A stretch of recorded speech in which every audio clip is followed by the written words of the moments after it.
Thoughts?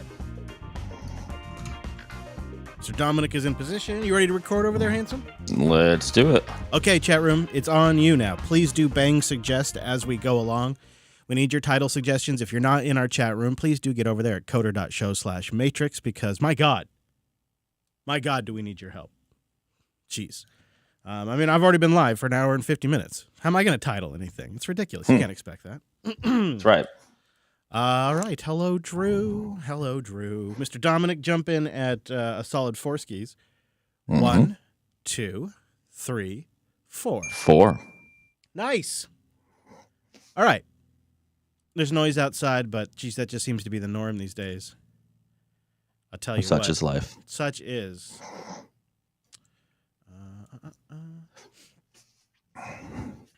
All right. In 3, 2.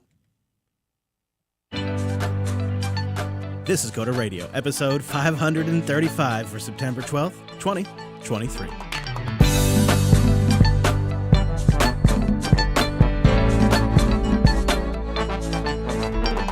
Hey friend, welcome into Jupiter Broadcasting's weekly talk show, taking a pragmatic look at the art and the business, the software development, and the whole world of technology. My name is Chris, and joining us, just wrapping up his keynote stream, it's our host, Mr. Dominic. Hello, Mike. Hello, I'm now with 50% more titanium. Alas, I've lost my leather. Yeah, but now you can say you're 70% recycled, which is, you know what, man? Might as well put that junk to use. You know, at some mornings I feel like I'm more like 85% recycled. No kidding, man. So we just got done watching the Apple keynote from yesterday on September 12th, and of course Tim comes out on stage.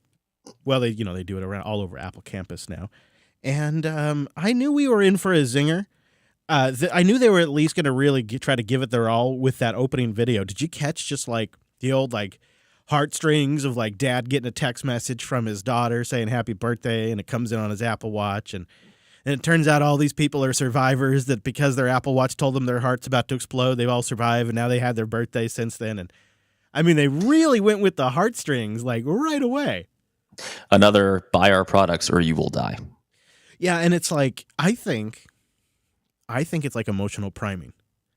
You know what? I mean, I don't mean to like just start frying bacon right out of the gate here on the old show, but I think Uncle Tim knows what he's doing. I think old Tim Cook is cooking us up some bacon here, and they hit you in the feels to kind of prime you emotionally to just be blown away by everything they do and to feel like everything's so great because, you know, they kind of get you in this state of mind, and it is a powerful video, and it's so well produced. Course, and then they come in and they just, make a quick mention of, oh yeah, by the way, we do have the Apple Vision Pro and we do make Macs. We're just not going to talk about that today. Yeah, and then they leaked the thing that they're unlikely to release new iPads this year, which I thought was interesting. Not in the keynote, but our good friends at The Verge, who definitely don't get it directly from the horse's mouth, have that.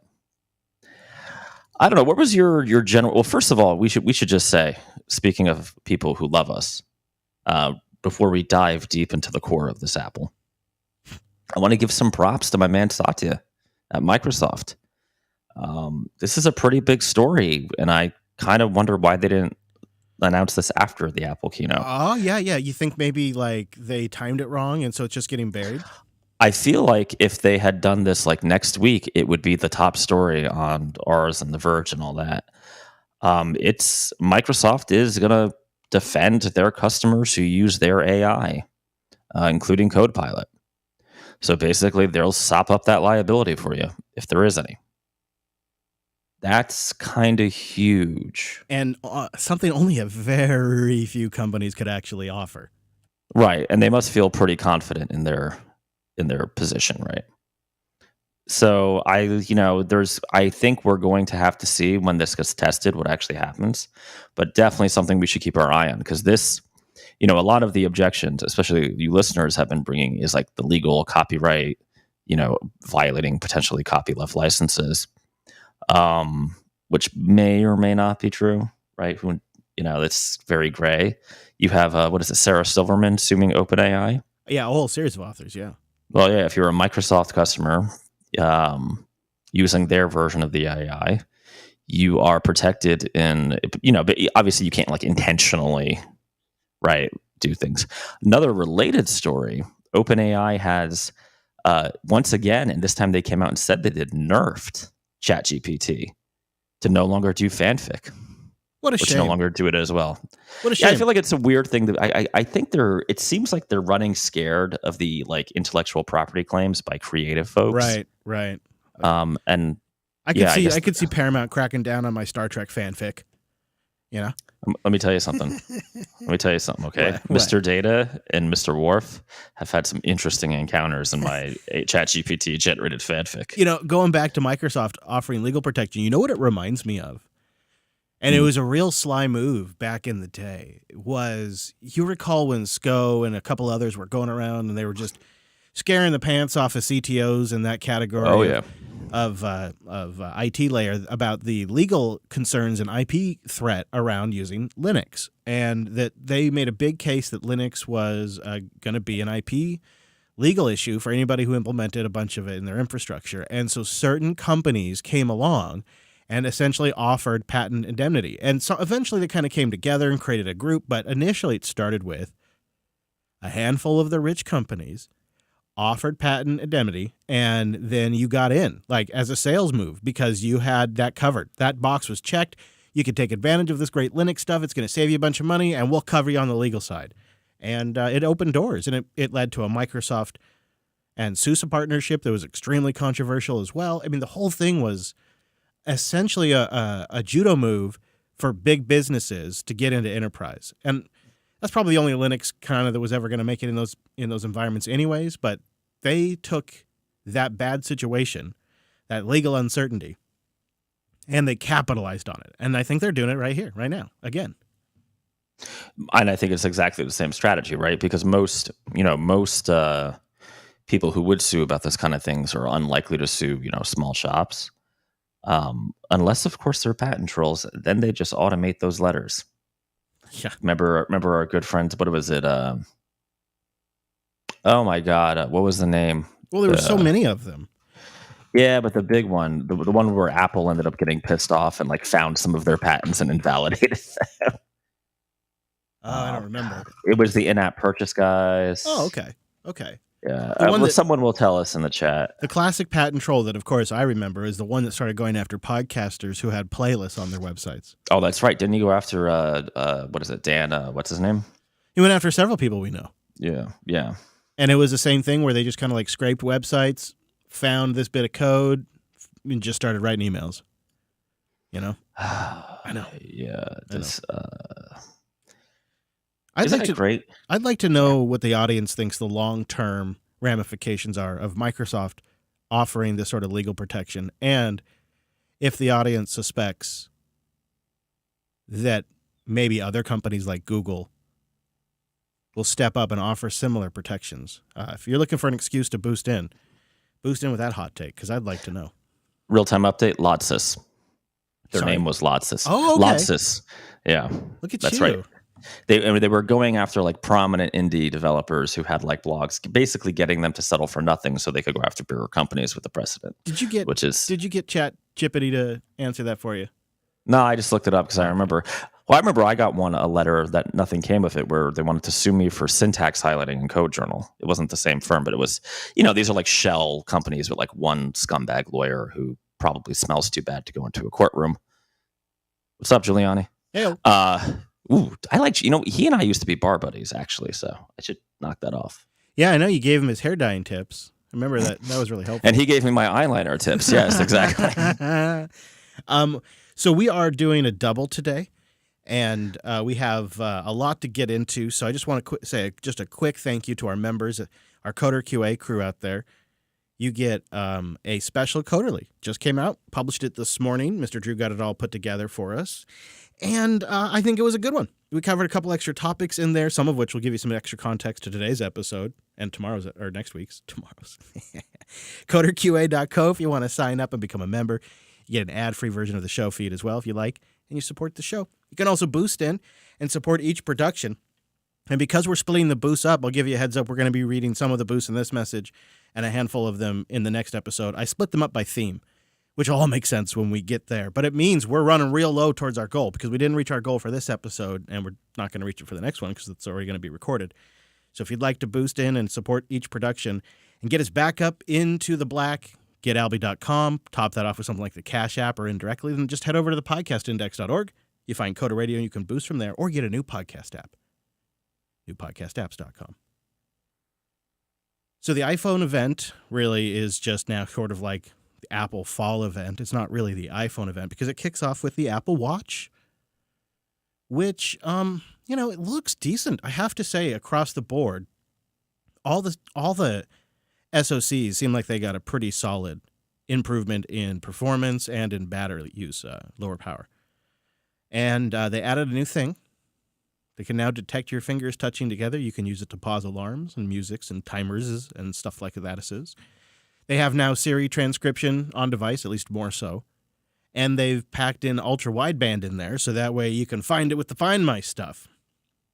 I guess it's looking like a decent watch, but it doesn't fundamentally address some of the core things I have. Like, I think it needs to be further divorced from the Apple Watch. As somebody who now uses an Android phone, it's like I'd like to have the Apple Watch, but have it either use my Android phone better or not need a phone at all. And the other thing that I'm kind of disappointed in is they still haven't shipped the glucose sensors, which they have been supposedly working on for years. Yeah, I feel like that's a technical hurdle, right? That's got to be. It's got to be. And then I realized, Mike, when they do get the glucose sensors, you know what they're going to do, right? They're going to put it in the Ultra first for the first year. I don't think so. I think if they're smart, they could make deals with insurance companies. Way back in the day, my insurance company would be like, "We'll give you a Fitbit if you let us track your data," which don't do that. Yeah, unless you want your rates to go up next year. But yeah, it's I don't know. I think that would be more mass market. I don't think. I hope because with my wife being a type 1, I think if she had real time or close to it, like they do with the heart rate and oxygen, glucose data, I think it'd be a life changer for her and potentially a lifesaver. Yeah, I'd like to see it, but also just a side note, positive signal for the Mac Studio. All over the Apple campus. Like every shot they had inside the campus, everybody had Mac Studios at their desks. I should have bought a Mac Studio instead of this MacBook Pro. I've been thinking it for months now. Yeah, it's it's the Mac Pro we deserve. So what did you think about their little skit to introduce the fact that they're dropping leather? They're kind of where Mother Nature came down, like a fire-breathing dragon kind of Mother Nature who was a no sass, don't mansplain to me kind of lady. And they had, of course, an old Obama administration official there that now does the environmental stuff for Apple. She kind of introduced a lot of the initiatives they've done, and it kind of all came together in the announcement that they're dropping leather across all of their lineup. I mean, it's fine, right? Did I care for the skit? I don't know. I thought it was whatever, right? Took a long time. It was a big chunk of the keynote. I'm kind of at the point with these Apple keynotes now where I'm kind of like, just the facts, ma'am. Right? I don't really care for like the heartwarming. I know some people do, and maybe it's because I have no soul. And we'll get to this when we get to the phones. But I go in thinking, okay, what is the new opportunity or enhanced opportunity for developers by these announcements? Not like how many times did they recycle something. I mean, it's good. Don't get me wrong. I obviously sustainability is great, but I actually to be honest, my first instinct was, why are they doing so much filler? And I think I know why. So I want to hear that theory. My theory, I'll tell you mine. I think they do it, and this is why I pay attention to it, is it's a sort of corporate virtue signaling. And often in these areas where Apple leads, others follow. And this is something I'd love to be explained to me by the audience in a gentle way, please. But Lisa Jackson said something to the effect of, our goal is to remove all carbon from the atmosphere. I think that's almost a direct quote. And Apple's a pretty rich company, so they could accomplish a lot. But I don't understand that goal because plants put off carbon. The ocean, especially as it warms, emits an incredible amount of carbon. We are made of carbon. I don't know how you take carbon out of the atmosphere completely, but that's yet their stated goal. That to me feels like virtue signaling. Like I really actually think some of the stuff they do is great. Renewable energy use, they can reduce their leather use. That's fine. I think 15 other case makers will scale up to meet that demand. I was going to say, if I'm a third-party case maker, I'm like going full BDSM here now. Right? I mean, you're all in. You're trying to make the best in. leather case possible, and you're going to sell it for a nice premium, and you're going to make a bunch Hell, of them. there's like 5 alligators in my backyard right now. Maybe I'll just start making some bespoke Coda Radio leather cases. So I think it's about telling both the corporate world that this is how we're better, and you need to compete with us in this arena, and while at the same time, it's telling the consumer, you can consume, buy, but don't feel bad about your impact, because not only are we using like 78% recycled material and renewable energy, but we're also going to buy some carbon credits to offset what we estimate the lifetime charging of your device is going to be. So when you buy Apple, you're kind of helping the earth, and everybody knows it. This is like the old folk tradition or folk legend, I think, of the Sin Eater, right? Somebody dies, they make all these very sweet but nauseating cakes, and they put them on the guy's body. And there's this one person who has to just eat you're eating his sins, right? So he can, rest in peace. Apple's eating your consumerist sins here. Yes. In a lot of ways. You nailed it. So that's my theory, why they do the skit, why they talk about it so much. I do think I'm not saying it's all cynical. I think with all things Apple, there is an actual advantage to the company. There is a perceived advantage to the consumer, and then there is a bit of a cynical calculus to it because, after all, they are Apple. And when they can nail all three of those areas, they generally do the thing. That's my theory on it. I'm curious if you have a similar theory or a completely different one on why they focus on it so much. I'm as much of a cynic as the next guy, and depending on how many Elon teenies I've had and how late I'm on Twitter, I'm usually worse than you. In this case, I'm like, I honestly think that they do believe the stuff they say about the environment. I think they do, right? Because they've been doing it for a long time, and they did it to their detriment for a while. Yeah, I agree. I think they really have been probably one of the most aggressive of all the tech companies. Yeah. I also believe that little skit would have been half as long if they had a little more beef to show. I'm sorry, I mean impossible beef, right? Because I understand that the next thing they're going to get rid of is steak. So, well, great day for cows. Again, maybe we're being cynical, or maybe the audience is more cynical. We'd love to hear that. Well, let's just dive in, right? Yeah. So, okay, let's go with the iPhone 15. What do you think?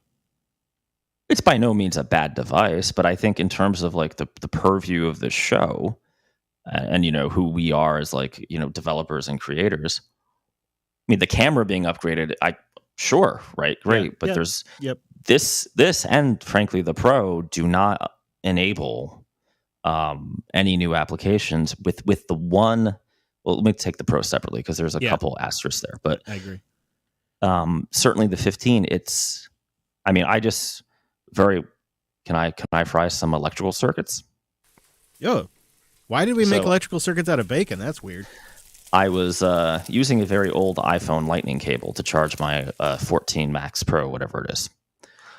And turns out that you should pay attention to the ends of these cables. Yes. Even if when they're brown, they short out. Yep. There's like a little bit of brown. I unplugged my phone, it died. I got some flack on Twitter, or as we call it now, Weapon X. Because, of course, there was a thought that perhaps spirits could have been involved. No, not in this case. But for $90, after having to go to the Verizon reseller and yelling at someone who looked a lot like Doogie Howser, a woman from Asurion came to my house and just like handed me a new phone and activated it. That was it. That's nice. Brandy new, right? Right. Literally, she just did it and like sat at my kitchen table and set it all up. The only thing she couldn't do is because the hard drive was fried, she couldn't transfer my stuff. But I just did the iCloud download thing. That's even more rare in like a post-COVID world. You don't usually see that kind of service. Well, I asked her, this is new. She said they started it in COVID. Oh. Because they closed all the stores. Well, look at them. So, frontliners, after all. Frontline. Yeah. God bless her. But, I'm looking at and granted, mine's a Pro Max and the 15. I don't know. I just don't. other than USB-C, which I think it should have been for a while, I don't see a material difference here on the 15. Yeah. Um, It's faster, right? That's great. Portrait mode, I mean, maybe a few guys out there and gals will make some widgets that get popular. The thing is with the USB-C, it feels like a lot like the NFC chip when they first launched it. Really limited, especially on the base iPhone 15. Really limited. And developers basically get nothing out of it. Maybe in 5 years, they'll start opening that up, and then, people can start building applications around that. There's a little more opportunity in the iPhone 15 Pro for that. So let's talk about that then, the 15 Pro. I'm currently helping out the folks over at Alderon with their dinosaur game Path of Titans, just making it more iOS friendly.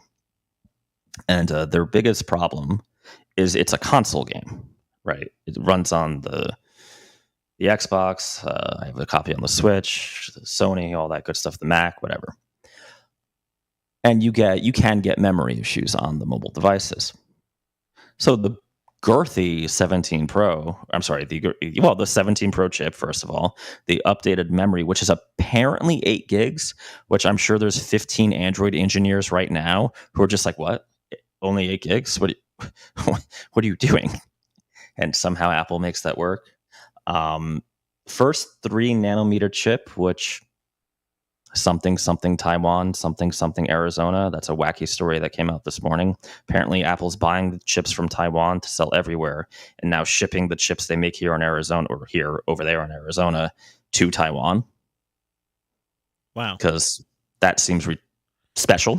Yeah, but see, they're doing it on boats now, so they're using less fossil fuels than if they were shipping them on planes. So it's okay. Actually, because they made that deal with Mother Nature, the eagles from the Lord of the Rings, they're just going to fly. Just going to fly. They're not doing any of that walking crap. No boats. No Light of the Evans Star. The Pro really got the nicer chip, right? The Pro gets the A17, which looks like a killer, and the Pro gets the USB-C with USB 3 speed, and the Pro also gets live photo capture out and live video capture out. Now that feels like an area where at least hardware makers and others can start to build something. Or the action button. It's kind of crappy limited, but somebody like, David Smith with Widget Smith could make something that works with the action button that essentially just fires off a series of shortcuts to accomplish what you want. It's basic, but at least it's something. I should say, when I say developers, I don't mean David Smith, because he probably has 4 apps ready to go already. Yeah. That man is prolific. He does not. Every iOS release, he's got something. So the new GPU.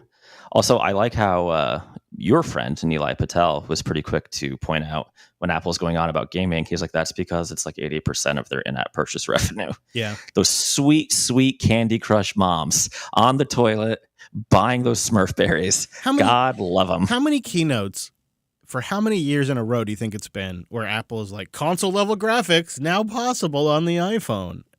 I swear to God, they say that every year. Well, it's true, but the problem is you can't ship a game that just runs on this phone. Yeah, right. This is the whole thing. So for Path of Titans, I have to port it. Make sure. I'm testing on an old iPad Air because it's old, right? This is like the classic. This used to be something that really we only talked about in the Android world, where you can buy the bang-in Samsung you want, but remember those crappy Dell phones? Oh yeah. Or did you not? Yeah. You got I had a customer years ago who bought 20 of them with Intel inside. They came with a truly impressive 15 minutes of battery life and barely any processing power, which is an amazing feat to accomplish at the same time, by the way. But you had to program to the lowest, right, the poopiest phone that the customers have. This is going to be the same. I'm 110% sure this ray tracing crap only works natively in Metal. Oh yeah. So now it's right? And Apple hates Epic Games, so is Unreal gonna? I'm sure they would like to, right? But there's gonna be some lag here. We have another story for the next episode about Unity. I don't know if you saw it being scumbags. We'll get to that. But I just don't. Yeah, I think what you're touching on is the dirty secret of the Apple ecosystem. They go up there and they talk about it's their latest and greatest GPU. They even said that it is competitive with some high-end PCs, the latest GPU in the Pro.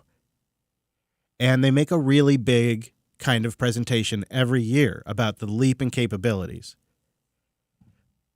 But what you just said is the reality of the game developer in the Apple ecosystem is you're building and testing on some of the oldest supported devices because the long tail of iPads and iPhones means that the majority of customers are not buying on the latest or even maybe one generation old. In fact, I believe statistically, like one of the largest generation of iPads is still 2018 iPads. There's still the largest cohort of active iPads is iPads from 2018. And then there's a tail drop off from there. So this stuff like the A17 Pro, since they may not even update the iPad, might not even land in an iPad until next year.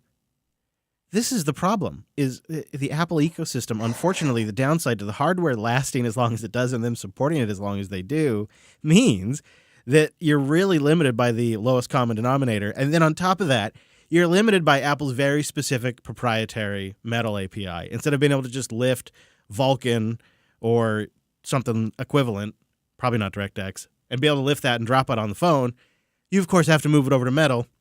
Even though they give you lots of tools to do that, that is still an entire job in itself. Then not to even mention the optimization for the low-end hardware. Right. And then the reality, too, is we're talking about these games. By far, if you look at age groups, if you talk about kids, like my son included, the iPad mini is one of the most popular SKUs.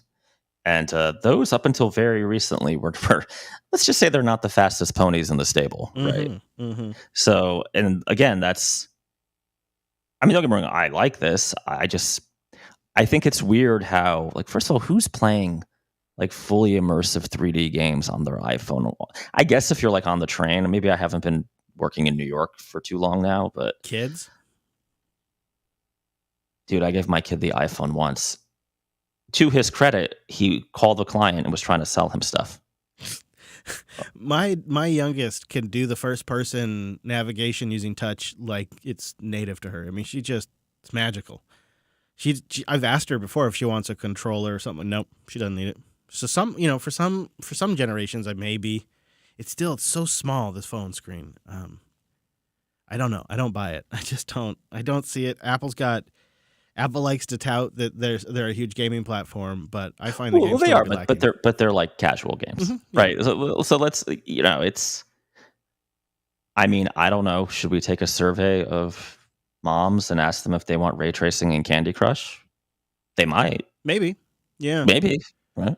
I mean, I play a lot of Magic Arena, which I ironically don't play on my phone because it's too damn small. So never mind. I mean, I think our theory. I don't know if we really articulated it fully recently, but I think our theory sort of is that the longer Apple has maintained this path when it comes to their graphic stack with a proprietary GPU and a proprietary API, the longer they maintain that, the more they sort of self-select for a customer base that doesn't game. And I'm kind of with casual gaming off to the side as its own category, but I'm talking serious gamers that want to play AAA title platformer games. You're trying to move somebody from the Xbox, you're trying to move somebody from Steam or PlayStation or the Switch.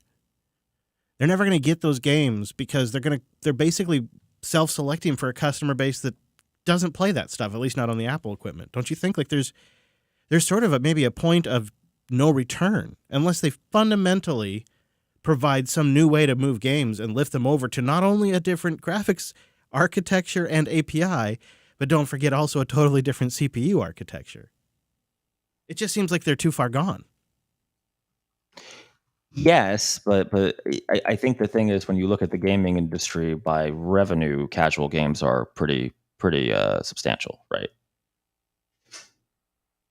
Yeah, I just don't know if I care. I mean, it does. Well, you might not care, right? Well, and it doesn't seem like it doesn't. That's not what they demonstrate to us in these keynotes. Not really. They really focus on the 3D immersive, high-end console competing games is what they really sell us.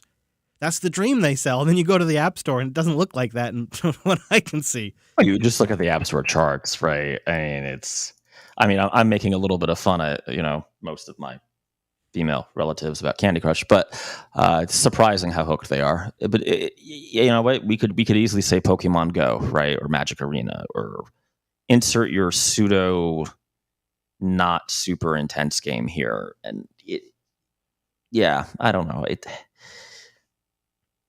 I just this could be an age thing too, right? Because I bet our kids would totally sit there with like an iPhone and play a full 3D adventure game.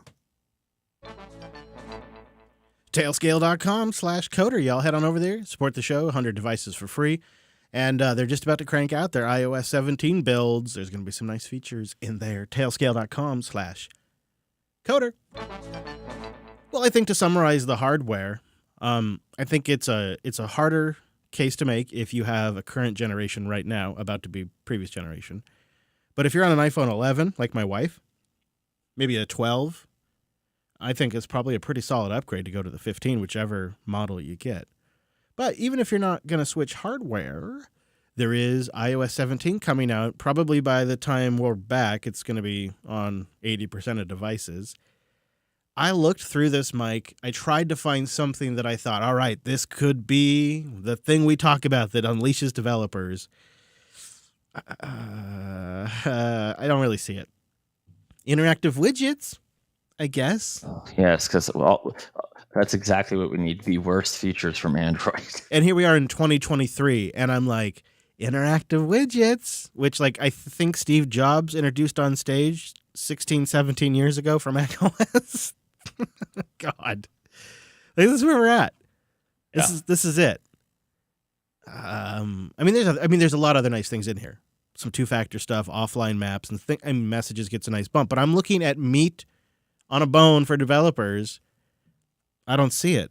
I do like the improvements they're making to iOS 17, and it does absolutely seem like a worthwhile upgrade. The reports have been pretty good. The beta cycle's been pretty smooth. And what I'm looking forward to on iOS 17 for Apple TV is frickin' VPN support. That's going to be a game changer for streaming content. So that stuff is really great. That's my commentary, I guess. Yeah, I think it's going to be good. I mean, I feel like this is one of those updates that's really Apple updating the system, and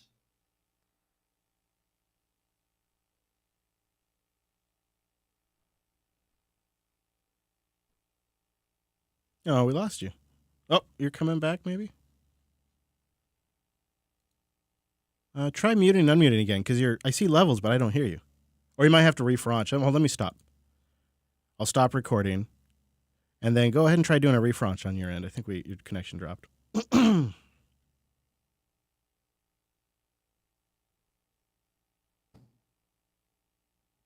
Better? Hello. Yeah, okay, that's better. Okay. All right, weird. let me hit record, and then we'll do a 4 count again for Drew. So jump in at 4. 1, 2, 3, 4. 4. All right. Do you remember where you were at? Yeah, no, this update seems like it's more of a quality of life update for the Apple apps themselves. Some security stuff. I don't think it's a bad update, but again, it's the developer story I don't think is really there in terms of new APIs. And we knew this at WWDC in June, right? This is not new information. Yeah, every now and then they save a few things that are really cool. And they announce a new hardware, like, and by the way, we've been hiding these APIs from you this entire time. Not the case, I don't think. Maybe like the glorious Snow Leopard, where they had like Grand Central Dispatch and a bunch of concurrency and threading stuff. And I got Snow Leopard. Yeah, you did. Good job. Yeah. If we missed something, let us know. Before we move on, there's just sort of an interesting dark cloud over the day today. And it is the beginning of a coming winter that may last a decade. The U.S. versus Google, where the DOJ argues that the company has illegally protected its internet search monopoly via making special deals with smartphone makers so that way they default to Google search, thereby paying them to kind of dump on the market. And the DOJ is going after Google for antitrust, and opening statements are underway as we begin. There's no jury in there. It's just opening statements to the judge, but it is sort of the official kickoff of what could literally take a decade. Oh, great. Another Google trial for 10 years. It's been great. So excited. Yeah, it seems the core argument, so the DOJ's argument is that Google paid billions to be premier default search on all these platforms. And the counter argument that's coming from the Google side is anybody could have changed their default if they wanted to. They stuck with us because we so good and our product's so good, and that's why we so dominant. Come at us is basically the two positions as I can summarize them. I don't know. That's right, Google. Your users who you've hooked can stop whenever they want to. They just don't want to. Nicely done. And that first Google Doc was free. Ask not what your podcast can boost for you, but what you can boost for your podcast. Mick Zip, or MCZP, comes in with 25,000 sats, and he's our baller today. He writes, I can't believe the Azure Australia East region has less people than in the data center than we did at my previous job at a research university. Granted, we supported quite a few machines, but I'm sure it's nowhere near what Microsoft is supporting in that region. It's irresponsible to say the least. Do more with less. It's good for the synergy. Yeah, I was still surprised too, although Wolfman 2G1 came in with 10,000 sats. And he said, as a lead systems engineer managing thousands of servers across the globe and a wannabe dev, it's not uncommon for data centers to have very few on-site staff, especially after hours. Modern facilities are so automated and monitored that it's difficult to justify having folks sitting around doing nothing for 90% of the time. Yes, major failures happen occasionally, but those are so rare that it's not usually an issue. In fact, it's so rare in my 15 career, I've only had it happen once. Yeah, I think I see the logic. If you've got it, but then the automation failed Microsoft, and the fact that they only had 3 staff on site became a key bottleneck. And it's just like you're paying so much for these cloud services. Also, like you have the unlimited Smaug-like resources to indemnify your clients for your AI products in CodePilot. Yeah, that's true. And yet you couldn't hire like 2 more engineers. I don't know. It seems. Yeah, and the ones they have hired are temporary until things are, everybody's forgot about it. Yeah, I mean, a lot of things are run with duct tape, right? I get it. Yeah. So it's fair. It's fair. He's right, but it's just there's a level of like priorities here, which actually, when we have more time, we should maybe think about a little deeper. Why is it so important for Microsoft to basically create a bulwark against these legal threats to folks using CodePilot? I'm gonna, I'll fry some bacon right now, right out of Seattle. Wait, we got seawater in that bacon, right? Oh, careful. It's a little salty. This all began with GitHub, right? When they started putting those click to deploy to Azure buttons on GitHub and VS Code and the really cool new, I can't say it's a whole new package, but the kind of new amalgamation of packages for the C# stuff on Mac and Linux and Windows. But of course, it's really targeted at Linux and Mac for VS Code. By the way, we'll talk about it in the next show, but VS Code support for basically everything. Yeah, I feel like their plan is you will join their cloud. You will be assimilated. And you will be protected. We will take care of you. It's all going to be fine. Rotted Mood. Oh, my God. Yeah, I know. Rotted Mood comes in with another baller boost, 25,000 sats. In the recent Weapon X talk, it's bad that I just want Twitter to now just crash and burn. I'm sure it's just me wanting to watch a rich crybaby not get their way. Or maybe it's just me missing the days when the internet wasn't just a giant monetization scheme and privacy nightmare. I don't know. But I'm now sick of listening to someone who thought a single character name was creative. The worst part is he keeps using the same character. And a number of his kids have like weird names that begin with X, but aren't like names that exist in the world. And in the Isaacson biography that's coming out, he reveals that like before he even had made an offer and he was considering buying Twitter, he was thinking, hey, it's our chance to do our idea from 25 years ago. Like, this is it. It was his line of thinking. Okay. Okay, so I just does he not know that X also means porn, right? Like or booze, but usually porn, right? Or I death, mean, I suppose. It could mean death, too. true death, like in the old Looney Tunes cartoons. Yeah, I don't know. I like yeah, I I I've been using it again, but it's not the same. And there's actually, I think, a lot more vitriol. Like I mean, we shouldn't go too deep into this, but I hear the criticisms. Like I listen to other podcasts, and they're like, "He's so right wing." I don't know, man. The lefties are pretty hardcore on Twitter these days, or I'm sorry, Weapon X, That's right. because they're all Cyclops fans. That's why. And they're fighting over Jean Grey. I got it. Never mind. Oh, it's like even my Magic the Gathering Twitter feed, which I know you want to hear about all the time. It's like we have nerds who literally invest a good portion of their paycheck into cardboard little pieces of paper with wizards and literally Transformers on them. And there is a My Little Pony set too, if you were wondering, that are now fighting over if Twitter is evil on Weapon X. Yeah. Yeah, we're kind of a problem, and we kind of fight over everything. It's Elon wants to take us to space. I'm not so sure we deserve it. I don't think we're ready yet. We'll see. Remakeagen comes in with 10,000 sats. I've been watching a lot of Mossy.Earth on YouTube recently, and seeing the novel tech they're using for wildlife surveying is fascinating. I imagine being able to contribute to a niche like that, and then be able to stand there in nature that has proved and watch it improve directly due to your work. It must be so rewarding. Again, it goes back to just seeing results from what you're doing in another way, and then also, other than something like money or stress levels. To this note, last night I was driving home, and I'd finally got a check engine light cleared on my car. I'd done it myself, and the car was finally all working after like clogged catalytic converter, and then I got like this bad ABS sensor, but I got a workaround right now. Finally, it's like this car's doing good. I'm 10 minutes from home, and I get low tire pressure, pull over now.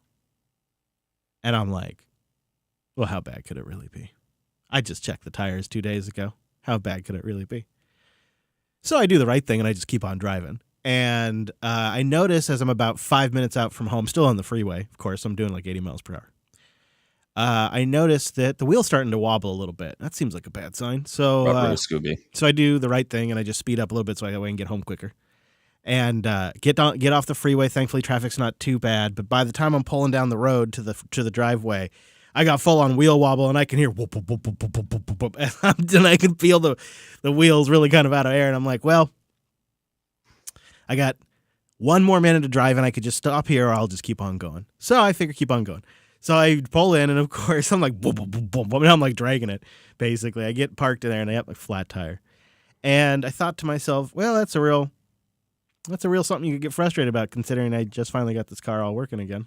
And then on the drive home from that, this literally happened. But then I thought, you know what? I don't need the car right now. I got a jack. I can change a tire. It'll be a chance to work on something that I can fix in a relatively short window of time. So I'm just going to, jack it up, leave it, and I'll come back to it in a week or so when I need a little project and a win. And I'm not going to look at it as a bad thing. I mean, it sucks, but man. Cars, dude. This car's haunted. As soon as I fix it, something else happens every single time. That's what happens when they get older. Neural P sent 15,000 sats just to say a quick hello, and Forward Humor sent us a row of adorable little ducks. Michael and Chris, I always enjoy your candor on the show. No one has to ask, how do these guys really feel? Coda Radio has a great take on current events and almost always includes some perspective from the past decade, which is unique and appreciated. Keep telling it like it is. I think he just called you old. Yeah, we're old. That's fine. Thank you, everybody who boosted in. That's all it for this episode. We'll have the total in the next episode and a few more boosts. And we'd love your help getting to the 200,000 sat mark for each episode. We're going to be well below it since we're taking a couple. We're taking next week off, but we're actually, it's weird. We do more work, right? Because we just recorded the Coderly, which is an extra show. Just did the Apple Live event, which is like an hour and 45 minute stream. And now we're doing 2 doubles. Then when we get back, we're doing more doubles. but because of the schedule, the boost might be down. So if you've been on the sidelines and you want to step up, you can. Just getalby.com, go to GetAlby.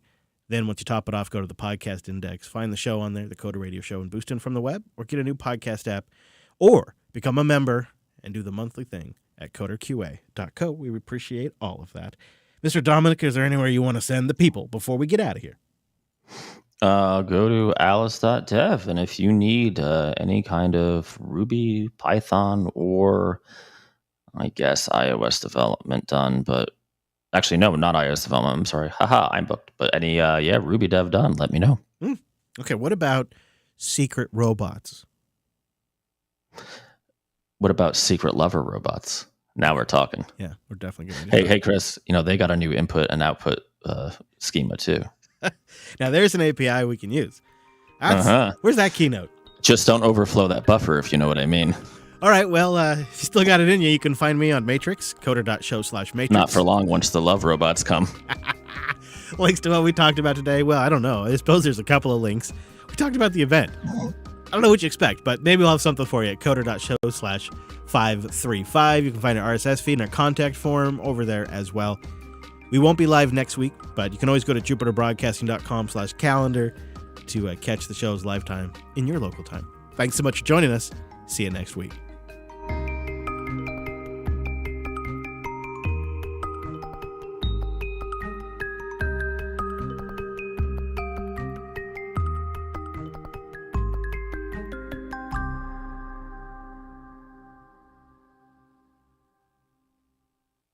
All right, thank you, Drew. Hitting on stop. We got 2 files there. I don't think, did we get any title suggestions? Did anybody bang suggest? Mike did. Okay. I good. did. And I realized you can't capitalize suggest. God damn it. Somebody else, come on, get some good titles in there. I mean, for goodness sakes. So I got to put together our both, because we had to stop there. So let me do that real quick. That'll take me just a sec. Okay. So you got a few minutes if you want to run to the potty or. Yeah, let me go freshen up my water. Sure. Yep. Sounds good. I'll be right back. And then chat room, we're really waiting on you. Yeah, let's go for some titles. Come on, guys. Come on. Like, what the heck? I call upon the titles!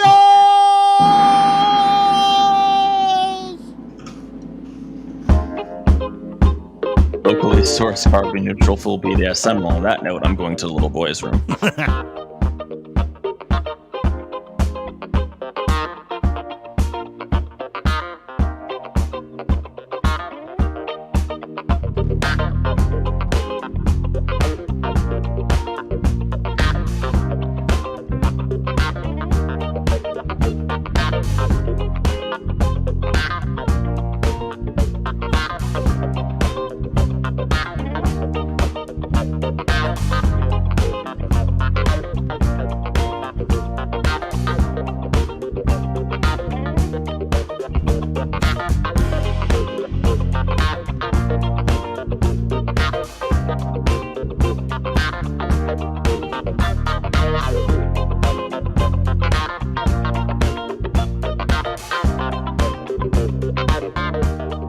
Okay, I'm going to release the boat hounds here in just a couple seconds.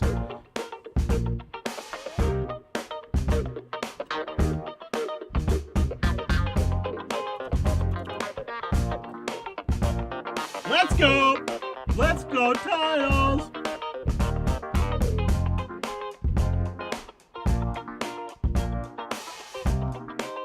Let's go, Titles!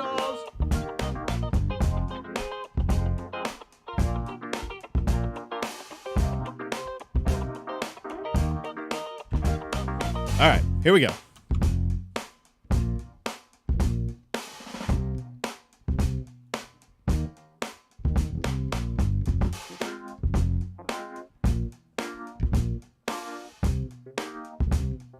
Boop, boop, boop, boop, boop, boop, boop, boop.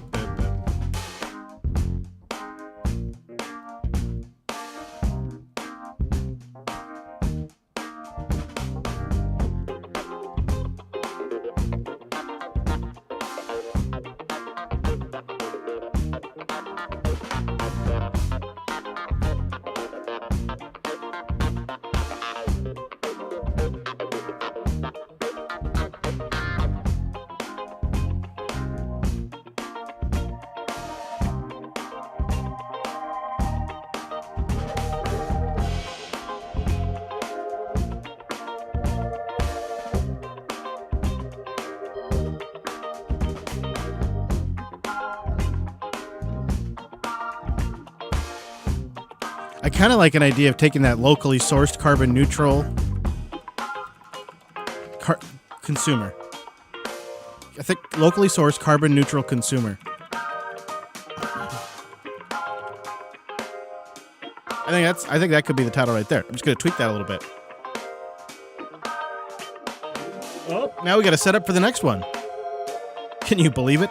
We're going to do it all over again. I should probably grab a snack. I can feel the old blood sugar fading. I've been in here since like 9:30.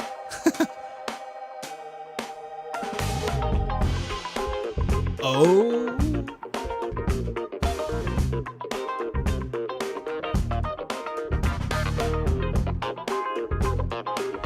Da, da, da, da, da, da. Come on, chat room. It's time to boogie.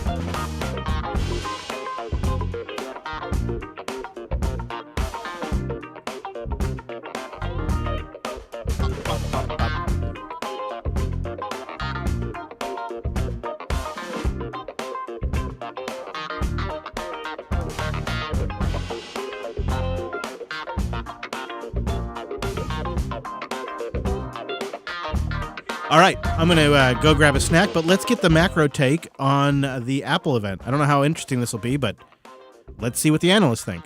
Apple stock down 7% in the past week on news China might ban the use of iPhones for government workers and workers at government-backed companies. Despite the anticipated arrival of the iPhone 15, it's also down about 2% today, 1.6%. So will any of today's announcements be a catalyst for the stock as we move ahead into the fall and winter months? Let's ask Daniel Newman. He is the CEO of tech advisory and research firm, the Futurum Group. Daniel, welcome. Good to have you with us. Are the changes announced today on the iPhone the kind of thing that will get people off their couches and into the stores? I mean, recognizing that generally whenever Apple announces a new product, people do just that. Well, Tyler, I think they're hoping that we're going to be able to tap our fingers and just run over to the store and pick up the newest device and not think about the incrementalism. Are we making a big enough improvement in the battery life? Are we improving the feature set enough? Is it processing faster that you're like, oh my gosh, I've got to run out? Now, a lot of people question this and have questioned this from generation to generation. But like you said, Tyler, they continue to go out and buy these devices. So far as a technology analyst, I'm not super impressed with what I'm seeing from generation to generation. But having said that, Apple's faithful tend to show up, and this is a big moment for the company. It does feel, whether it's Apple you're talking about, or a Samsung model, or a Google model, that the kind of improvements are really small incremental improvements as opposed to anything else. I mean, the camera is getting better, maybe the processor is a little faster, and so on and so forth. But let's talk about this USB mini plug.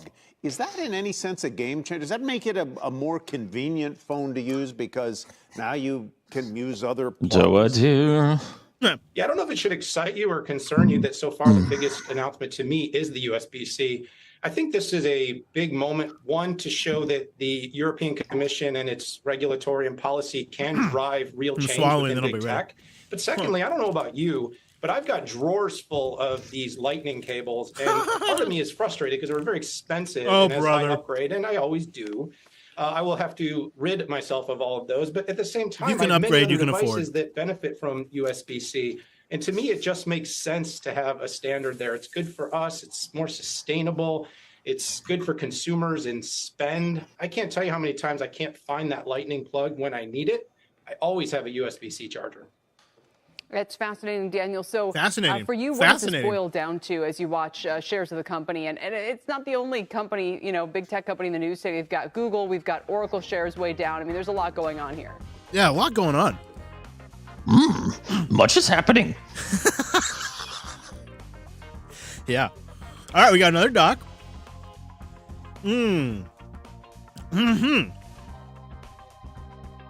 Bop, bop, bop. Couple things to open up, and then I'm ready.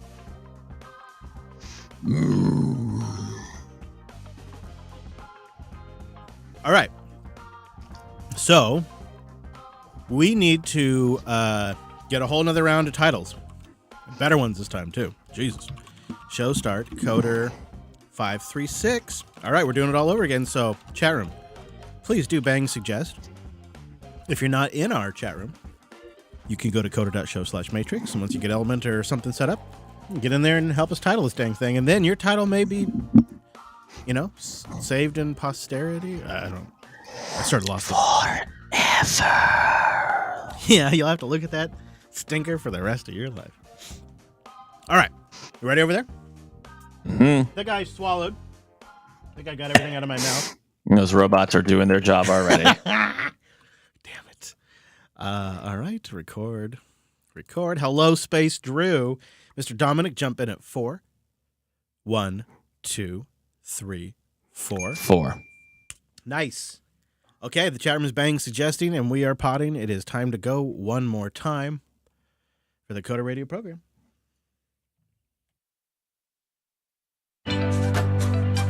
This is Coder Radio, episode 536, recorded on September 12th, 2023.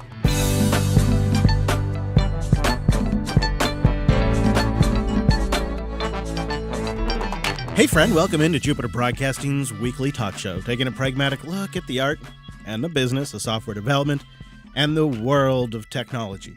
Over there, sharpening his microphone as we prepare, it is our host, Mr. Dominic. Hello, Mike. Hello. I'm ready to lose my train of thought. Good. That'll make it a great episode then. I mean, as long as you got a sharp microphone, that's all we care about. That's all you need. The sharper, the better, really. Yeah, you don't want to go podcasting with a dull mic. No. Tell you what, I got to pack mine. I'm hitting the road. Oh. Yep, we're pre-recording.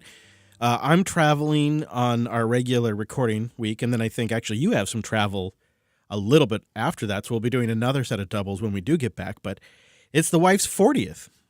So happy birthday. Big 4-0. I don't know if she's okay with me telling everybody that. I was going to say, that sounds like a recipe for the couch. Yep. I'm going to take her to Crater Lake, amongst other places. We're actually going to do a little RV tour of distilleries and breweries where they let you park your RV there and you come in and get yourself a meal and sample some of the local, creation and spend a night or so there. And then you head up and you do another one. And we're going to do a series of those down through southern eastern Washington into Oregon and eventually end up at Crater Lake. Never been. But, I think it's a lake made out of a big asteroid based on the name. Nice. Yeah. I mean, that's a space lake. That seems kind of romantic, right? I don't know. We'll see. We'll see if I pull it off. I'm going to have to do a little work from the road, but I'm going to try to cut it down. Listener Joe wrote in with his thoughts regarding funding more open source development. He writes, and I'm waiting for a plane. 1 second. Thank you, airplane. It's a big jet plane. Yep. Oh, yeah. Almost gone. Can you hear it? I do hear it. Yeah, it's great. Okay. In regards to helping fund more open source developers, I think the federal government has policies to allow for tax rebates on corporate taxes if companies support or donate to open source. It would, at least if they did this, be a step in the right direction, perhaps open that while closing the loophole here or there. You do that in the same tax year. If open source developers could be treated as valid charity without having to get approval beyond proof from their license and open repository, then corporations could base their donations with proof of code, and they could start supporting open source and get a tax deduction. It would allow for incentive to donate to be done without immediate cost or deficit. It would also help incentivize younger developers. Kind of seems clever, Mike. I mean, I don't know about the red tape around how you could prove that, because I'm sure the charity stuff is really, really tricky and the nonprofit stuff. But assuming you could somehow clear up the red tape to make this possible, this seems like a system that would actually generate results and wouldn't require the government printing more money. You have far more faith than I do. Yeah. I mean, it's never going to happen, is it? Yeah, it's a great idea, but it's yeah. Yeah, it seems unlikely that we would see the I guess cooperation needed in Congress to make something like that happen. Hey, check out this next one. Listener KP got a real nice note from Oracle, quote unquote, nice. He says, I just got this via LinkedIn today. Is this what you were all talking about regarding Java licensing shakedowns? My first instinct was to think they were trying to get a foot in the door for selling Oracle DB stuff, but then after hearing about the shakedown story on Coda Radio, it gave me some pause. Now here's the note. So the sales gal reaches out, hey, I'm part of a specialized team that targets accounts Oracle's leadership is particularly interested in building relationships with. We strongly believe there's a huge opportunity for us to grow together, and we want to discuss the potential of finding alignment with, and then the company name. Would it be ridiculous for us to meet for 15 minutes next week for an introduction? Please let me know your availability. Would it be ridiculous? Like, oh my God, are you going to the dance too? The thing we heard from people was it starts with a really innocent just sales reach out that doesn't sound like it has anything to do with license compliance. I just want you to know, I did just look at the image of this message, and I'm avoiding being canceled. Yeah. I'm telling you what, man, this feels like KP almost just got sucked into the Oracle honey trap, huh? Yeah. Well, you said it. Yeah. Yeah. Yeah. Pharmaceutical sales, enterprise software sales, there's a certain profile that you tend to see. Yes. And it's interesting because if it's true, it means they're continuing and expanding their licensing crackdown. There was a question that I saw come up in the .NET subreddit, and I kind of wanted to bounce it off you, and then I also wanted to get a little bit of a temperature from the audience if they would chime in with their thoughts. And the question is, why isn't .NET Core popular among startups? The author writes, is there any specific reason why startups, at least here in India, don't tend to use .NET for backend, especially now that .NET is open source and cross-platform? My primary source for this observation is the LinkedIn job section, where most of the opening in startups required Java or Node.js for every level role. Especially, what benefits does Java have to prefer it above, say, .NET? I'm not mentioning Node.js here as it's understandable. I think it's more easy to get started with, and the same language can be used to make a front end. But why not more .NET out there? I mean, I can't speak to India, but I doubt it's really any different, right? Because it's such a, the dev nerd culture is pretty much global. I think it's just almost like a style thing. But let's rewind the clock 10 years, and .NET was proprietary and the tooling was expensive. I mean, have you heard of Telerik? They have a whole business based on selling you proprietary .NET widgets. I think they do some React too now, though, but still. I think it's a culture thing, right? Like, I am sure we're going to get emails in, Chris, from people being like, I just started a startup and we're doing .NET and you suck. And that's fine, right? Cool beans. I would say in the gaming world, lots of people are doing .NET. They're just doing it in the form of Unity. I think it really is just a culture thing. I mean, where would you go with this? Well, I wonder if the quote-unquote FOSSness of .NET is still shifting, right? There's that legacy Microsoft culture, and when you think of not to be an ageist again, I hate that I'm doing this for the second episode in a row, but if you're younger, you probably tend to skew with more of the flashy stuff that is just pure open source from the beginning, a lot of the JavaScript stuff, right? And that's going to be kind of maybe your engineering courses are going to be around JavaScript, or maybe your developer milieu is really focused on JavaScript. .NET feels more like a tool of the professional and the realm of the long-term professional developer who's building software that's going to be run and maintained at a corporation for a long time, where that's not really, I think, where a lot of startups are focusing initially. And so they're not really focused on that stack, I suspect. Well, there is an element of fashion too. Now that I think about it, right, when I was like starting out after my initial foray into iOS, Rails was the sexiness for like backends and admin portals and stuff like that. And I think that's not true anymore today. People would be doing, I guess, Node, Clojure if you're Wes. Yeah. I guess I'd like to know if that's the take the audience has. Maybe they could do a little temperature check too. And maybe it's too hard compared to other options.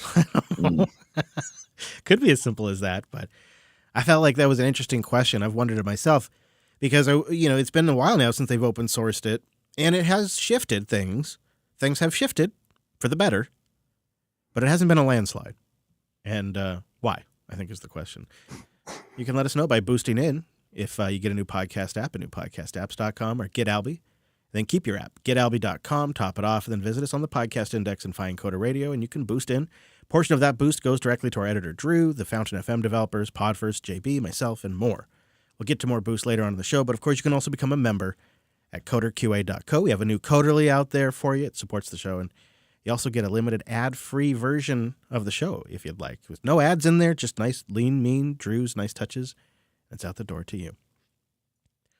But let's talk about one of our favorite ongoing topics, one that we touched on in the Coderly with some new insights too, which I'll save for there. But another work-from-home hoopla. Over half of Grindr's employees have quit in response to the work-from-home policy change. I just want you to know I have so many jokes, and I am not making them. I'm above that, okay? I am not going to anonymously make some sort of humorous event in a bathroom stall or outside of a nightclub. I am not going to do that. Because you know what? I'm working from home. I don't need to go downtown. I'm working from home, as is my God-given right, no matter where you are, who you love, working from home. I stand with Grindr. In fact, dare I say, I grind with Grindr. I have no idea what that means, and I cannot wait for the YouTube comments. Grindr management abruptly demanded employees return to the office at least 2 days a week in Chicago, Los Angeles, San Fran, and that resulted in a 46% staff resignation. I feel like maybe that was stupid, right? Like I wonder, or yeah, I got a little bacon for you. This is bacon right out of Chicago. I think this was a gentleman's layoff because the other thing that's happened recently is they unionized. They enshrined the work from home stuff. There was also, I don't know the details because I didn't follow it very closely, but semi-recently, there was a really big issue with their LGBTQ plus employees who found the certain relocation requirements they also introduced to be insensitive and required them to move to, quote, challenging political environments that jeopardize their support networks. And so they also pushed back. So you have a group that is unionized and enshrined the work from home policies. You have another group that's saying specifically your relocation policies are hostile to us. And then, of course, you have other folks that are just like, you just did a rug pull on us because you told us we could work from home and now you can't. So it resulted in a 46% quitting. But I'm thinking that was a cleaning house move. Also, it's Grindr. I'm just saying. Yeah. I mean, of all the app companies that you would think would be very plugged into that sensitivity, you would think they would be number one, frankly. And it's probably, as a result, a representative size of their employee base.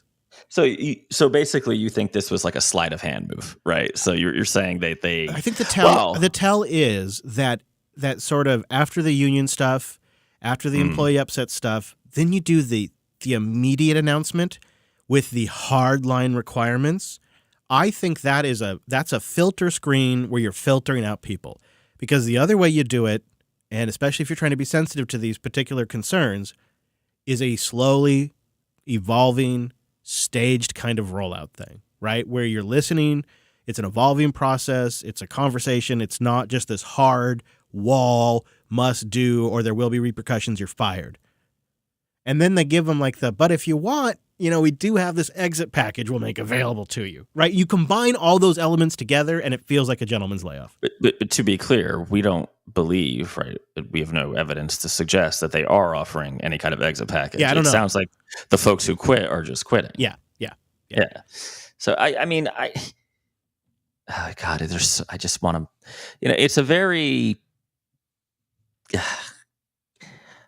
okay. So another daddy in this situation is the new CEO of Amazon, who I don't know if you saw this, but Marlon Brando in Godfather 1 style said, it'd be a shame if you kept working from home.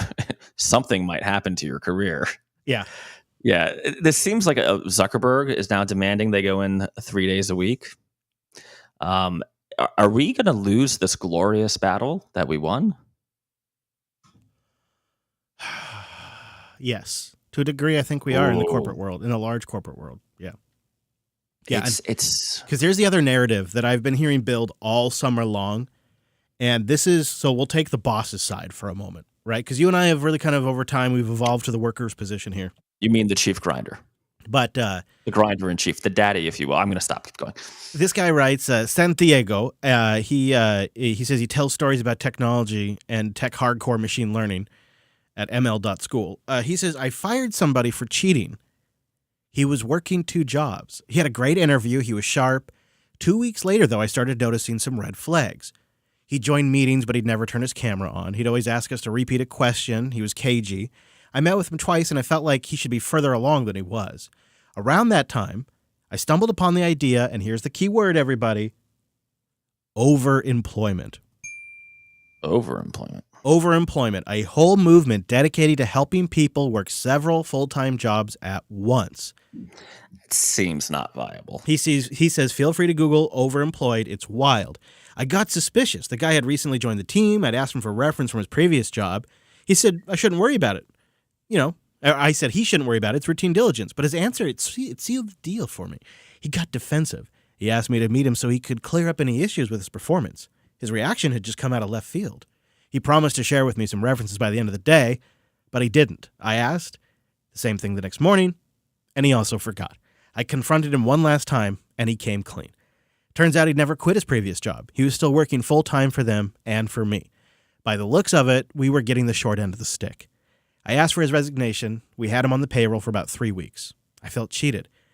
I didn't care about the money. I had to start looking for someone else. I had rejected many good candidates to hire this guy. I went on Reddit, and there are thousands of people doing this. Some of them work 3 or 4 full-time jobs. This was a painful experience, but I don't blame people for working for more than one company at once. But can somebody really do more than one job well? And it's called overemployed. Work 2 remote jobs and reach financial freedom is what the community is pitching. And it's an actual little community that's formed. I have many, many questions. How is this not like fraud, right? Like theft of services or whatever? I don't know. It probably depends on the laws in each state. Well, but there's a legal way to do this. You be a contractor, right? You could have like multiple contracts, and you like that's what I do all the time. You work on them. You know, you try to set expectations, but if you can't, I did this. Work on them. You know what I just realized? I did this once, long time ago before I was full time. Yeah, before I was full time podcasting. I got a really early remote job because I was just maintaining some Linux web servers. And I really only had to do something when the developers had something new to push. But it was a job, and it gave me health benefits. And so I could do some IT contracting, and I could do that job pretty easily because a lot of it was all remote from my desk. That's not the same. Kind of is, though. No, because it's not, though. Because, okay, so that's like saying you had a job and you had literally like an Upwork or 1099 gig. I'm sure. Yeah, okay. That's better. Yeah, you're right. That's not 2 W-2s. Like 2 W-2s where they expect you available, regular business hours, and you're literally just like have 2 laptops on your desk, or you're tabbing between, 2 Slack channels. I feel like this is the kind of thing that you can't get away with. Well, it sounds to me stressful. It sounds like balancing. That's a lot. 1 job's a lot to balance. 2 jobs. I guess you have to nail a job where you don't need, like, it only requires a few hours of your time each day, perhaps. Yeah, okay, but then at that point, why not just be a contractor? And like, if you know you can do the project super quick, just do like an inflated fixed bid and make a decent, a really thick profit margin on that. Probably because they've always been W-2, so that this is their system they know, maybe. I mean, there's benefits. You get health benefits. You get the tax stuff. Well, is a lot simpler. Are you double dipping in healthcall somehow? So do you pick like which doctor you're going to? Yeah, you pick the company that has the better plan, and then you pass on the company that has the bad plan. you get to shop. Oh, this shit. So okay, so like we were making fun of like the employers on being jerks about this. This kind of Santiago's right. This kind of crap has gotta go. This is I guarantee you, there's somebody or multiple someboody listening right now that are doing this. Well, then my advice to you I want to hear from them. We want to hear from you, definitely. Write in anonymously. But like, why? I guess my question is, why not just open, Joe Blows LLC, right? Why? Well, you know, 'Cause for that one, it's like recruiters don't really go looking to fill. Well, they do, but you know, They if do. you think of the process, maybe you get contacted. Well, that's true. It's You know, easier. yeah, it's easier. Yeah. That's at least that's what I'm thinking. Maybe I'm missing something, but I'm thinking it's easier. And You then know if what, you too, I- lose one job, if you get fired at one, you still got a full-time W-2 job. True. It's I never heard of that before. That's super sneaky. Yeah, it is. It does seem sneaky, and it feels unfair to the employer. Well, you know what scares me? This kind of story is the kind of thing that the bigwigs are going to use to say work from home has to end. That's what I'm saying. Like, That's why I brought This it is up. the night. Honestly, Santiago was dealing with the nightmare scenario here. Yeah, but this term is going to get co-opted Mhm. by you got to work at the office group, and this is going to be one of the reasons. And they're going to Although, every you know what? example they're going to probably amplify and claim that it's a big problem. They got to set an example. I can't go into details, but I'm pretty sure this happened to me about 2 years ago. Yeah, I think I I think just it's fired common. the person. Yeah. Yeah, man. But if the person's really good and the position's really hard to fill, it's like you got to try to convince them, even though they've been cheating on you, you got to convince them to stay with you and drop the other person in some scenarios, I imagine. We both know that we shouldn't be here. Yeah. This is wrong. Anyway, speaking of wrong, Yes. Google's baking user ad tracking directly into Chrome. Well done, Draco. Well done. This is amazing. It is the definition of a Trojan horse because Google is not only, they're calling it a privacy sandbox, which is ironic, right? It's like calling the Inflation Reduction Act, but it is also being wrapped up in a new GUI. So they're focusing everything on the new Chrome GUI. You can personalize the new Chrome GUI. Look how great these new features are for our interface. But under the hood, inside this GUI Trojan, is this privacy sandbox that will essentially keep track of all the pages you go and generate a list of advertising topics that you might be interested in, and then helpfully share it whenever a website asks. And of course, this is because Safari and Firefox have started doing third-party cookie blocking, and Google makes all of its money from advertising. This is why they built Chrome.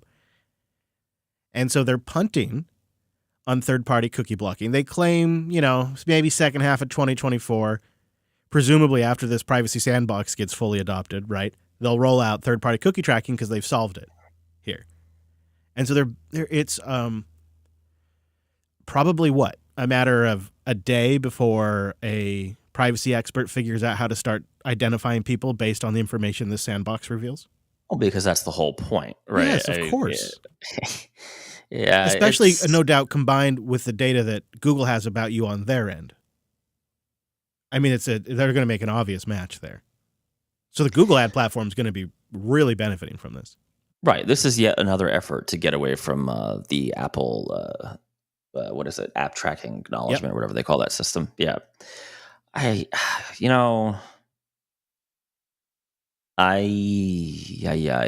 just don't like this. I'll tell you what I don't like about it is it's going to work. It's going to work. Oh, it's gonna work. And at this point, if you're bothered by Google's stuff like this, you've already left Chrome. It's true. And otherwise, people are going to just keep using it. And I would sit here and go, well, maybe Edge is a better option or something like that. But Monday morning, I get in and I open up Edge because Firefox started crashing on my main workstation. So I switched over to using Edge as my primary browser on that system.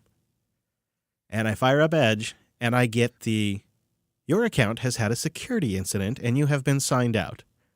Please log Whoopsie. in and go fetch your phone, good little boy, because you must be tethered to your phone at all times now in order to use any of these modern services. So go fetch your phone, good little boy, and go get the code we've sent you so we can verify it's really you, because your account has some sort of security issue. And I can't use the browser.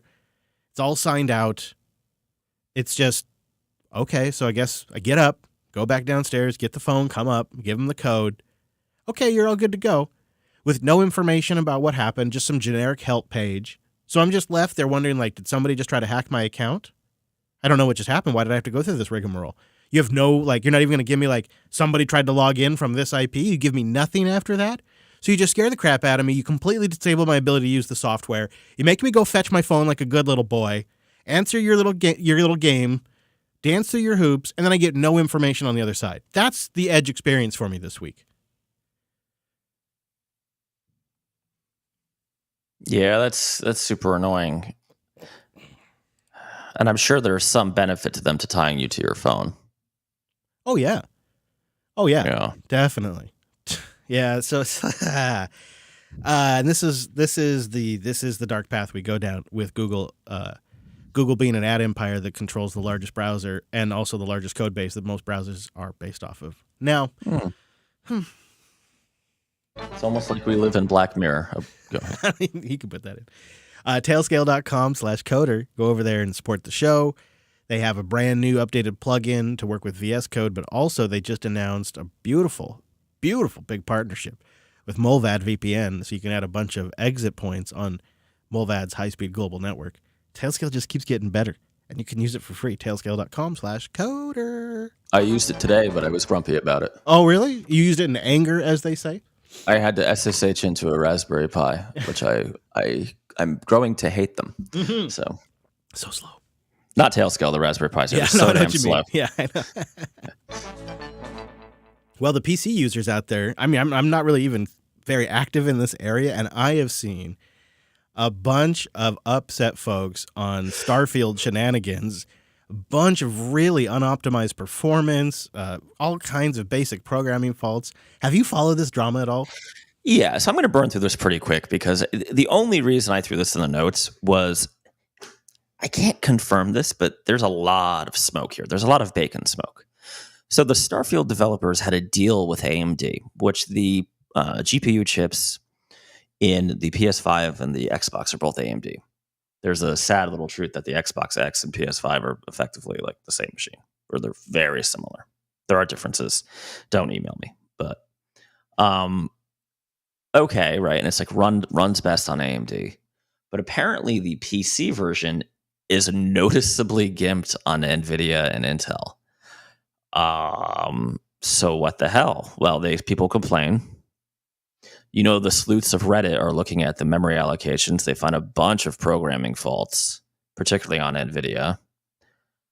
And the tech gaming press, for what that term means, went to Todd Howard, the head of the studio, and he's like, just get a better PC. Oh, Which, okay, sure. I mean, I don't know. Hey, Rich Lobster, right? Good work. Yeah, all right. Problem solved. Okay. What's the problem? Problem solved. Yeah. That's the Mike solution to the problem. I agree. Of course, that only inflames the community more. And, well, I'll just read it. So Venn writes on Weapon X that Starfield allocates memory incorrectly, abuses execute indirect, which is, who cares, and creates multiple blah, blah, blah, execute indirect calls. Yeah, instead of batching calls, it creates multiple execute indirect calls. This is what gets weird. While it might not be optimized for the PC, it will be optimized for Linux. Yeah, I love that Venn got this. Yeah, I think it's like a patch at the Proton layer. Right. Yeah, it's at the VK3D it. Proton layer is where they're going to fix it. So, just nice work, Linux community? I don't even know what to say. It almost completely flips the argument of an emulation layer on its head. When the Steam Deck was announced and Valve made it clear that Proton would be sort of the predominant focus for developers, that's what you target is the Valve Play, Steam Play stuff, which is Proton and Linux, and don't necessarily need to port your whole game over, developer, just make it work with this. And that was their real pitch when they launched the Steam Deck, and a big conversation in the Linux community after that was, well, oh no, are we going to have a crappy experience if we don't get native games? And if they're just always porting Windows games, we're always going to be second-class citizens. And yet, I think what we're actually seeing is that games are in such crappy state because it's so complicated now that a layer like Proton can actually be used to catch stuff that the developers don't fix directly themselves, which I guess that's a good thing. Seems like it gets a little hairy at scale when you start doing this for lots of games. I mean, there were some folks on the subreddit frying some bacon about this. I don't think this is like an intentional hobbling of the game on Intel and NVIDIA. I think what's more likely is they had some metrics they had to hit for AMD as part of their co-marketing deal.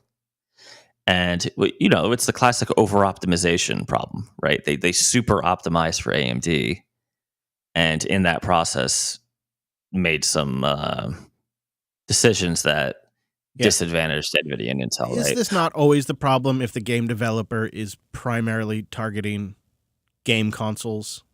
This is like it's the difference between building for a specific platform and building for a general platform. Well, and like also the PS5 is basically a BSD system. So it's already running on some form of Unix. The Xbox X is a Windows 11 system, but it is a pure AMD machine. So, yeah, and so if you're doing testing and you're doing quality assurance on those systems, it's not a surprise that it's going to suck bad on the NVIDIA. I mean, that's unfortunately the truth. Sometimes they fix these things up. Actually, I haven't even checked out Starfield yet. But hey, now that I know it's getting patched through Proton, I haven't. Mortal Kombat comes out on Friday, and I am very excited. Oh, well, I was excited just because I like the Fraudenschweider of it that we got some rough early estimates. I'm going to underscore estimate of the water that is consumed by ChatGPT when you ask it a question. And I raised this before. I speculated because I've noticed that if you are signed into Bing, which I am now that I'm signed into Edge, and you do a Bing search, basically every search is also run through the OpenAI API and comes back with a generative response along with your search results.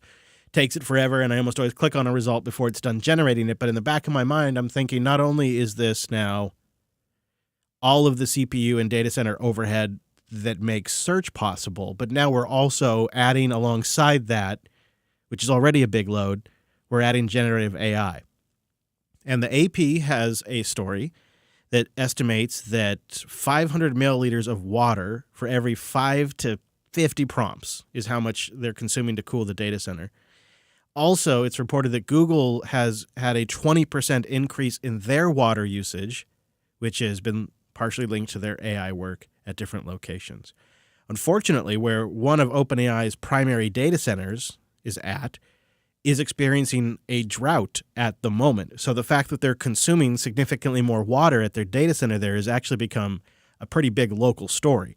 And some of the best reporting on this is actually the local press because they really are following it. The AP has a very high-level story that really just raises the concerns of the amount of water and power being used for generative AI. I like this story because I think it shows what a bunch of hypocrites everybody is. They're all a bunch of monkeys that just get upset at what they're told to get upset about, and this story rubs it in their damn faces, and I love it.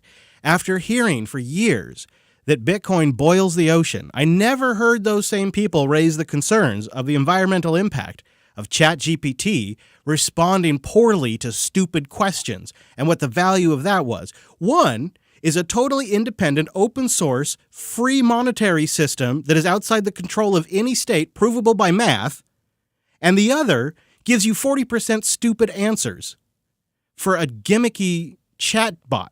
But we don't ask the power or water requirements of one, but we ask the power requirements of another without any understanding of how the power market works or how one can actually be a load additive and one is just a consumer.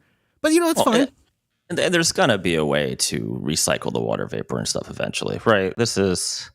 There better be, because, it's not just ChatGPT. It's all data centers. It's all of them. It's all data centers. It's all data centers. Yeah. And it's really all large industry. I was watching. Why do you think the old mills were next to freaking rivers, right? I was watching a YouTube video of aluminum mill, and they keep that smelter going 24/7. And because it's so hot, they don't keep it ramped at max, but they have to keep it running. So they always have to keep it cool. So they're running water 24/7, even when they're not making anything. Just blasting water and polluting it with stuff. We got to solve that recapture thing across industry as well. But I honestly do want to raise the question, is it worth it? I'm not saying get rid of ChatGPT. I'm thinking, is it worth it that we're baking this into everything? There's a web app I use now where you input a prompt and they've switched it to like ChatGPT powered. And so you can use natural language, which is handy. And then it sits there and chugs for like 45 seconds after you're done typing, or every time it detects like 10 seconds of inactivity. So it does this several times. And then it tries to like generate all the extra things you could add. So it's basically doing an open AI API call, looking at what I typed and then trying to drive a bunch of other suggestions that are kind of like obvious suggestions. And it's doing this every time I take a 10-second break. And like the Bing search, right? It's generating all of this. And Google also, I'm signed up for the Google beta. So when you do a Google search, it really kind of awfully, it drops down the screen. So your Google search goes to the bottom of the screen, and what fills the top of the screen is generative barred search results that come up. And then you get then you have to scroll the whole page to get the search results. I don't know that there's value when you look at just the absolute maximum impact. Every little thing. Like sometimes I just go to these search engines to spell check. And then they're running a generative AI research based on like some word I typed in to make sure I'd spelled it right. It's just ludicrous. The sad part is how many times has Google, or I guess not DuckDuckGo, which I primarily use, but me like not knowing. Do you know how bad I am with directions? Oh, It's pathetic. I'm always having to put things in maps. And I'm thinking, how many times has like a large language model gotten me to the post office in the last 2 months? And how much energy has that used, right? Yeah. Yeah. I am also, before maps on the phone.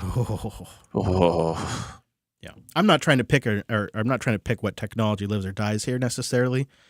Other than I was just trying to point out that we just sort of like sheep are told to ask questions about one technology stack. We don't ask questions about the other, and then we just sort of blindly hype into it. And then we have to figure out, okay, well, now that we're using all this water, how are we going to do that better? Instead of figuring out how to do it better before we jump in. That would be too easy. That is our nature, I suppose, right? Boostagram. All right, we got just a few boosts in this episode, and Cairo Barreros comes in. I hope I got that right. With our baller boost this week, 50,000 sats. He loves that we covered that new user who got the apt-get command for a Red Hat box from ChatGPT. He said, could you imagine if Elon Musk created a website to compete with YouTube called X Videos? Third, if I lose my job tomorrow and I couldn't do anything in tech, I'd probably go back to my original career as a musician. But talk about a career where it's hard to make a decent earning. Indeed. I think that's our first musician. I don't think anybody else has said that. We'll make us a song. Ben came in with 32,674 sats. He says, here's my monthly boost. If I wasn't a dev anymore, I'd probably be a commercial pilot. In fact, I'm planning on making that exact career change. Not because I hate coding. I don't. It's the meetings and the business and the grind of all of it that wears me out. I can't see doing it for another 30 years. My vision of the future is one where I fly for a living, enjoy my 14 days off a month, and work on side projects or light consulting that energizes me. That does sound nice. And man, do they need pilots.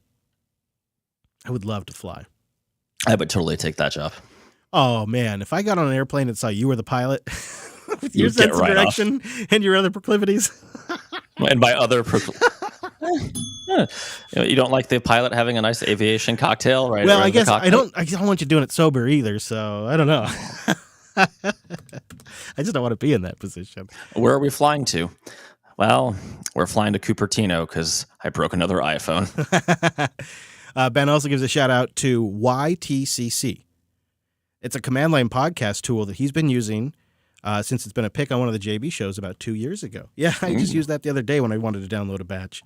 Why not? YTCC if you just want to grab a batch of them. The Dobbs Topper came in with 2,000 sats and says, if I didn't go into tech, I'd have followed my dad and been an electrician. I also thought about auto mechanic, but I heard cars are computer controlled now, so you basically have to work with the manufacturer, and you're just climbing up a hill on rollerblades. So you're basically back in a tech job diagnosing a computer.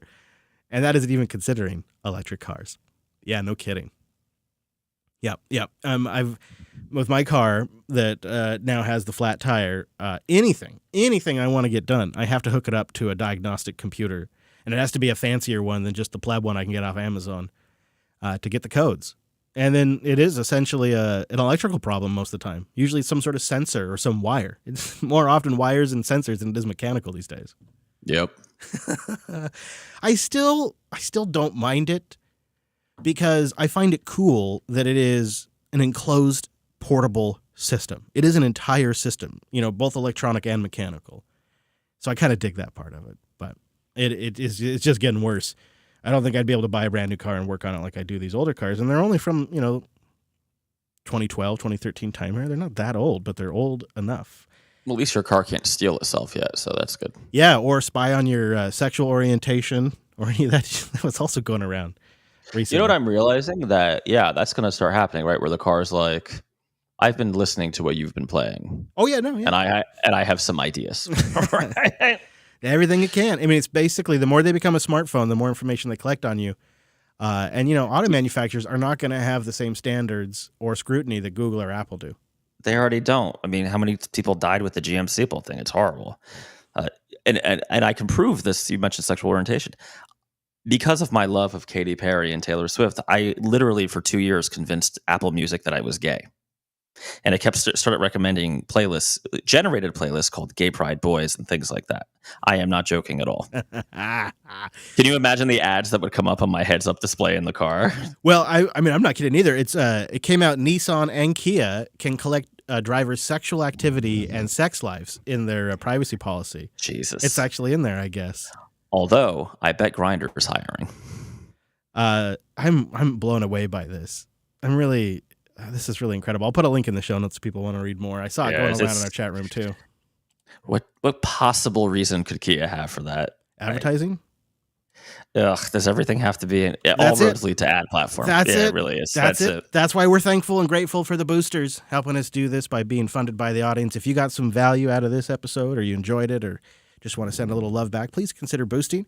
We had 10 boosters total across the last 2 episodes. In the last 2 episodes, we brought in 172,896 sats. So that which your kind covets. That puts us in the red. So if you'd like to step up and boost the show, we would appreciate it. It's a great way to support. Or you can become a member at coderqa.co, support the show directly each month that way. Mr. Dominic, we did it.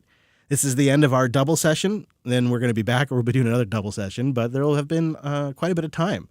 So we'll have a lot to talk about, I imagine. We will. Next week, we're going to talk about Unity's new bullshit pricing scheme. Oh, you know how to tease. You know how to tease. You know what? I'm applying for that job at Grindr as we speak. So yeah, I hear they have some openings. Is there anywhere you want to send people? Go to DominicM.com or Alice.dev. I guess you could follow me on Weapon X at Dumanuko. There you go. I'm at Chris LAS over there.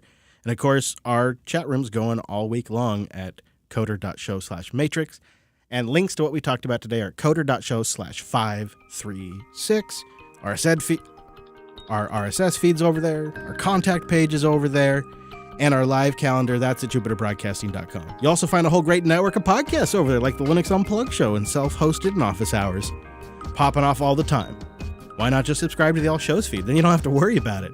Live times, what shows are coming out, you just get them all when they come out. Should mention that more often. We got an All Shows feed. You can subscribe to that. Should do it already. Why aren't you doing it already? jupiterbroadcasting.com. All right, thanks so much for tuning in this week's episode of the Coder Radio program. See you right back here next week.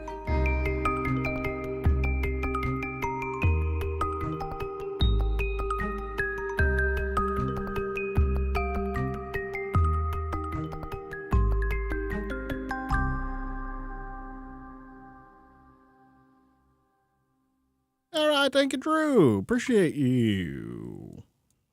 All right. And we have done it. 2 in the bag. Two in the bag. Not 1. 2. Now we need a title.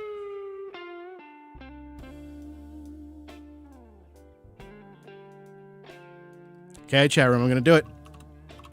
I'm doing it. Pulling the ripcord.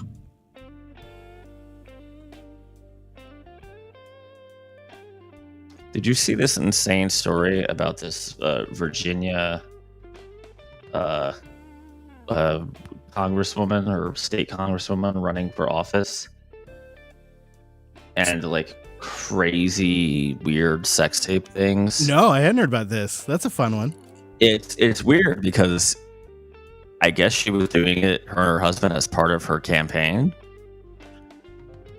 and her opponent, some Republican operative, was like, "Yay, right? Let me give it to the Post, the New York Post, not the Washington." Yeah. Okay. Oh no, and the Washington Post. Never mind. I don't get it. This is all weird. Like, That sounds like a salacious one. I thought it was fake, but apparently it's not fake. Well, what's weird is she's getting a lot of coverage, and I'm like, I think this might backfire. Yeah, they say all press is good press, I suppose. We'll see. Well, who heard of this lady, right? I mean, yeah. she, some state politician in, where is this?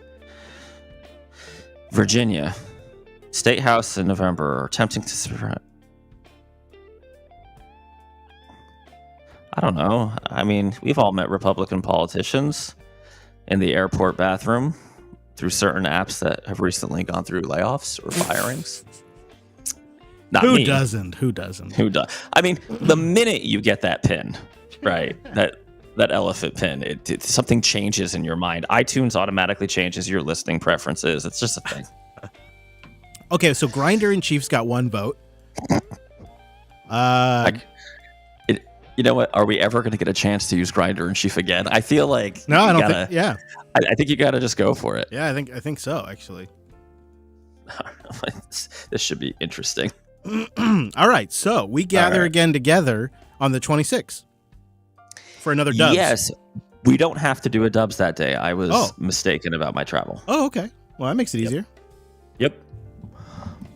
All right. Bye, chat room. Enjoy spending lots of money on Apple stuff. All right, Mr. Dominic. Have a good couple weeks. You too. Talk to you in 2 weeks. Bye-bye. Bye-bye. The Republicans just have a wide... Jesus. Bye. All right, if you've been hanging out with me, and Mike, thank you very much. It's been a long 3.5 hours, but enjoyable. We got a lot done today. Proud of you. Now, the behind-the-scenes workings continues. Office Hours has a few things in production right now for the next release. Recording a Bitcoin Dad tomorrow myself, too, before I head out of here. Then, of course, we'll be doing LUP live on Sunday, and I'll be on location. Live from the road for that. All right. Thanks for hanging out with me. Hope you enjoyed the show. See you tomorrow. Wait, what? No, Office Hours won't be live. I lied. I won't see you tomorrow. Will I? No. I'm doing 3 shows and none of them are going to be live. I don't mean to lie to you, baby. I still love you.